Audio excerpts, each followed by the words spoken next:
Hi guys! Welcome back to my YouTube channel! Kumusta po kayong lahat mga kalingap all over the world? Isang mainit o malamig na naman dahil December na pagbati mula sa akin dito. Good morning, good afternoon at good evening sa inyong lahat saan man kayong parte ng mundo naroroon. Luzon, Visayas, Mindanao at syempre sa ating mga OFW na walang sawang sumusuporta. Sana po ay lagi kayong nasa mabuting kalagayan. At ngayon, eto na fresh na update ang hatid ko sa inyo. At hindi lang basta update, matindi, nakakagulat at nakakakilig na revelasyon mula mismo kay Papa Eds, ang nag-iisang kalingap, Kalingap Edu.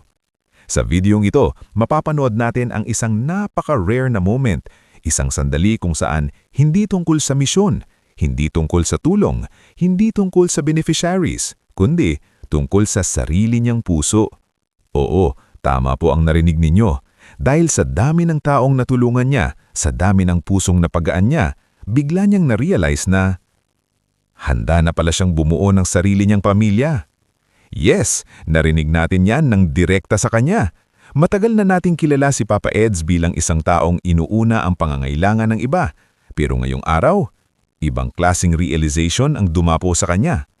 At syempre, hindi kumpleto ang kwento kung hindi natin sasagutin ang tanong na kinikilig-kilig ang buong Kalingap community. Pabor na kaya si Viancy na maging future may bahay ni Papa Eds? Pero teka, bago natin yan pag-usapan, isang mega love shoutout muna sa Team Kalingap, kay Kuya Val Santos Matubang, Ate Edna Vlogs, Kalingap Rob, Madam Jackie Tapia, at syempre sa mga solid supporters ng Love Team EDC.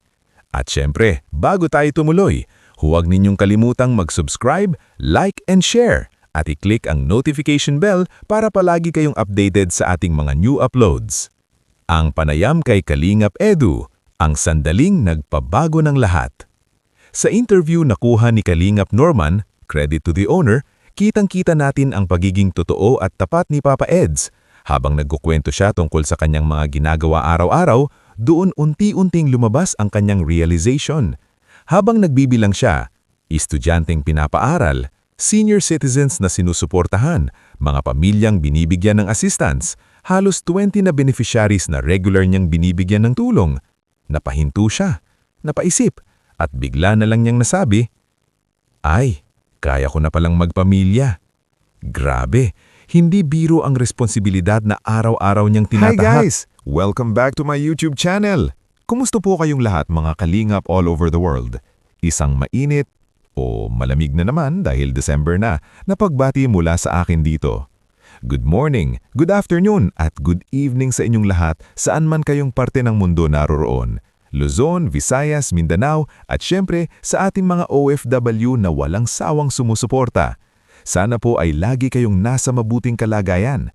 At ngayon, eto na, fresh na update ang hatid ko sa inyo. At hindi lang basta update, matindi, nakakagulat at nakakakilig na revelasyon mula mismo kay Papa Eds, ang nag-iisang kalingap, Kalingap Edu. Sa videong ito, mapapanood natin ang isang napaka-rare na moment, isang sandali kung saan hindi tungkol sa misyon, hindi tungkol sa tulong, hindi tungkol sa beneficiaries, kundi tungkol sa sarili niyang puso. Oo, tama po ang narinig ninyo. Dahil sa dami ng taong natulungan niya, sa dami ng pusong napagaan niya, bigla niyang na-realize na handa na pala siyang bumuo ng sarili niyang pamilya. Yes, narinig natin yan ng direkta sa kanya. Matagal na nating kilala si Papa Eds bilang isang taong inuuna ang pangangailangan ng iba.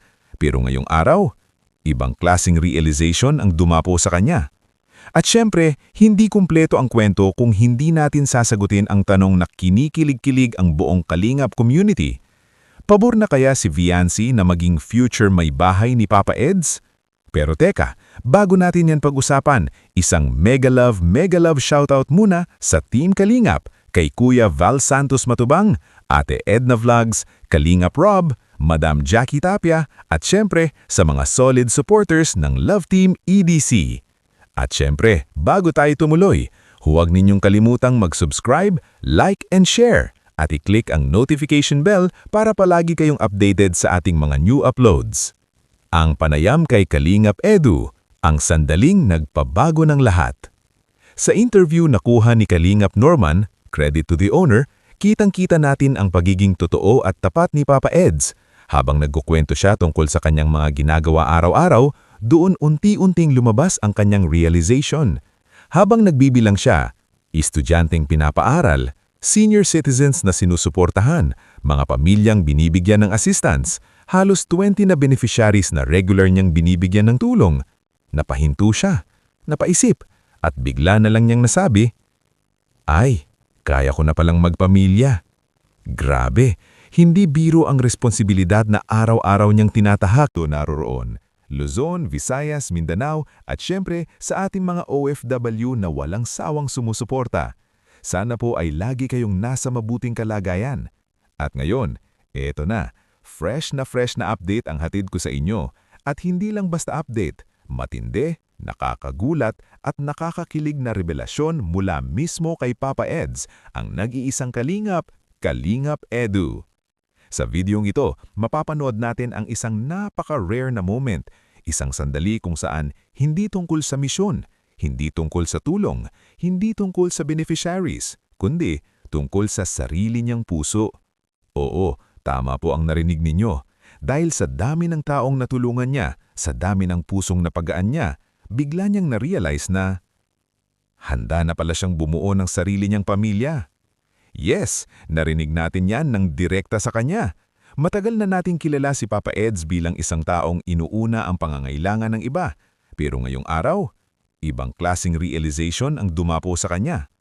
At syempre, hindi kumpleto ang kwento kung hindi natin sasagutin ang tanong na kinikilig-kilig ang buong Kalingap community. Pabor na kaya si Viancy na maging future may bahay ni Papa Eds? Pero teka, bago natin yan pag-usapan, isang mega love shoutout muna sa Team Kalingap, kay Kuya Val Santos Matubang, Ate Edna Vlogs, Kalingap Rob, Madam Jackie Tapia, at syempre sa mga solid supporters ng Love Team EDC. At syempre, bago tayo tumuloy, huwag ninyong kalimutang mag-subscribe, like and share, at i-click ang notification bell para palagi kayong updated sa ating mga new uploads. Ang panayam kay Kalingap Edu, ang sandaling nagpabago ng lahat. Sa interview na kuha ni Kalingap Norman, credit to the owner, kitang-kita natin ang pagiging totoo at tapat ni Papa Eds.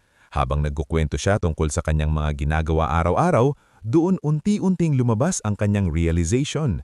Habang nagbibilang siya, estudyanteng pinapaaral, senior citizens na sinusuportahan, mga pamilyang binibigyan ng assistance, halos 20 na beneficiaries na regular niyang binibigyan ng tulong. Napahinto siya, napaisip, at bigla na lang niyang nasabi, "Ay, kaya ko na palang magpamilya."